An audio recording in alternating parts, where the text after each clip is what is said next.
Mula sa 3 milyong piso, 3.2 million pesos na ngayon ang inilaang reward money para sa makapagtuturo ng sospek sa tangkang pamamaril kay Jeffrey Dizon, isang negosyante sa Pampanga.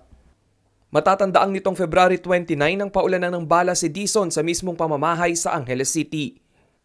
Base sa kanilang isinumiteng rekisito sa pulisya, dapat ay maituro ng witness kung sino ang gunman at mastermind sa tangkang pamamaslang. Dapat din umanong buhay ang ihaharap na sospek sa pamilya ng negosyante. Itinaas ang reward money dahil sa patuloy umanong banta sa seguridad ni Dizon at ng kanyang pamilya. Matapos ang nabigong pamamaslang noong Pebrero, nasundan pa umano ito ng pag-aligid sa kanila ng mga hindi kilalang lalaki noong Abril at Nobyembre. Wala naman umanong nakaalita ng negosyante at tanging gusot lang sa kanilang family business na St. Catherine Realty ang kanyang kinasasangkutan.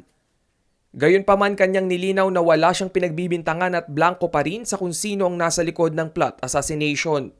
Mismong si Central Luzon PNP Director Valeriano De Leon naman ang bumuo ng security team para sa negosyante. Narito naman ang mga numerong dapat tawagan kung sakaling may impormasyon ukol sa insidente. Rainiel Pawid, CLTV News.